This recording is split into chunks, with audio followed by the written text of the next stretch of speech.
I cannot put this book down. Boy's Life by Robert McCammon.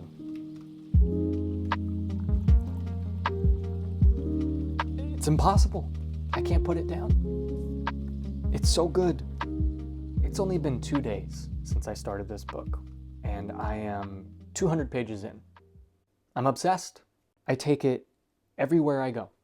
My coffee gets cold because I forget my coffee's there because I'm lost in the pages. I'm even reading while I eat my food. I don't do that. Usually I like to chow down and then get back to the book, but I can't put it down. And I'm not even listening to my wife. She'll be talking to me and I'm just reading. Yes, dear. I feel so bad. I always listen to my wife. It's all thanks to Mike's book reviews. I made a video a few weeks back talking about books that are perfect to read during summertime. And I usually end my videos with a question. And I asked everyone, what's your favorite book to read during summer? And Mike from Mike's Book Reviews commented, Boy's Life by Robert McCammon. And this book was not on my radar. I didn't know this book existed. And then my dad bought it for me for my birthday. And wow. By the way, speaking of Mike, a few days ago I had him on my channel. We did a little live stream together. We drank coffee, talked about the weather, talked about books and movies and things surrounding the book community. Thank you, Mike. I can't believe he took the time out of his day to hang out with me. It means so much. I felt like I was holding my breath the entire time because I was a little nervous, but he's just a guy with Wi-Fi. Just a guy who loves books. It was awesome. Thank you. And thanks to all of you who joined in. And anyways, enough about Mike. Let's talk about Boy's Life. I don't usually speed through a book. I'll typically read a chapter, take a break, put it down, think about it, metabolize it. And the fun thing about this is I didn't know anything about this book. I still don't. I'm just reading it blindly. And I think that's the best way to read a book. Experiencing it for the first time with no knowledge. The way it's written, I just cannot stop turning the pages. I want to know what happens next. See what I'm talking about with the lighting? Here on the coast, it's so inconsistent. Clouds, sun, clouds, sun. This is what I get for filming in natural light. But I like natural light. And even though there's clouds, it's a beautiful day. This book is giving me season 1 of Stranger Things and Prisoners. Prisoners is one of my favorite films by Denis Villeneuve. This is my first taste in Robert McCammon's library and his writing style.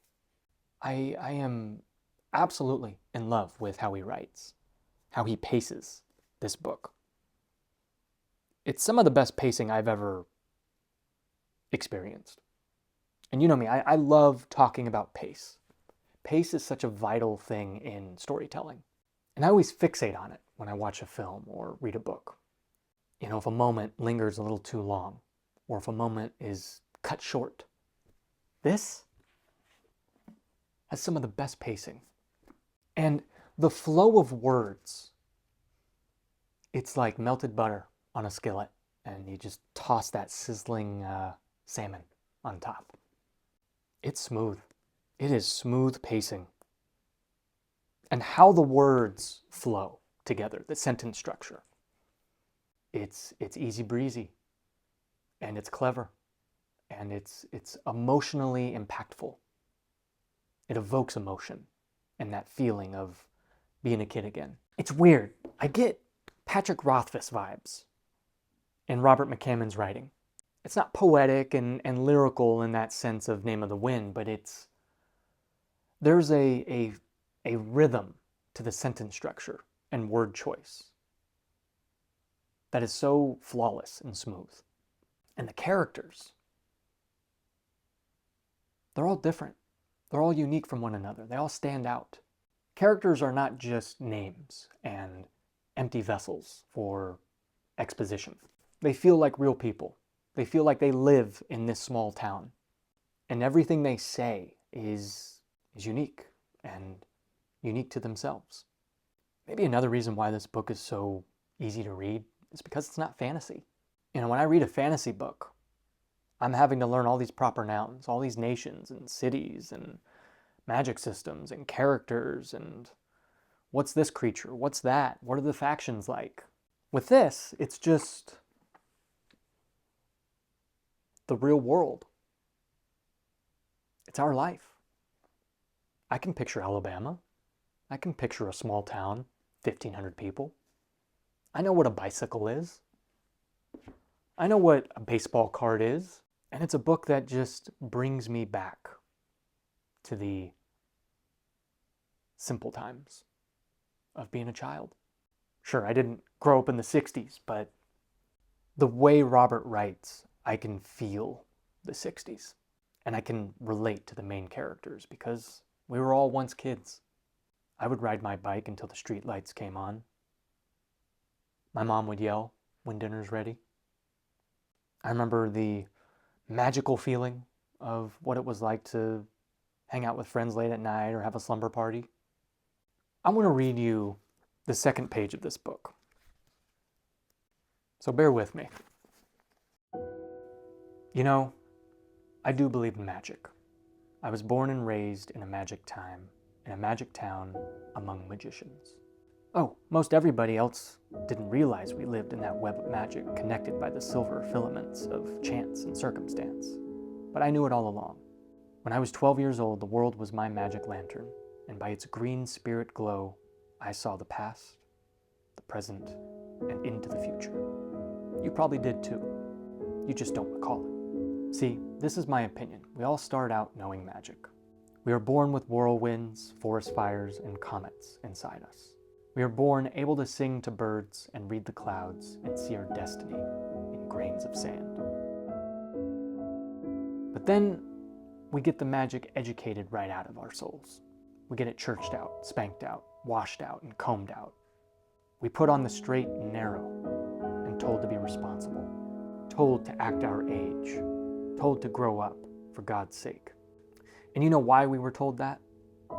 Because the people doing the telling were afraid of our wildness and youth, and because the magic we knew made them ashamed and sad of what they'd allow to wither in themselves. After you go so far from it, though, you can't really get it back.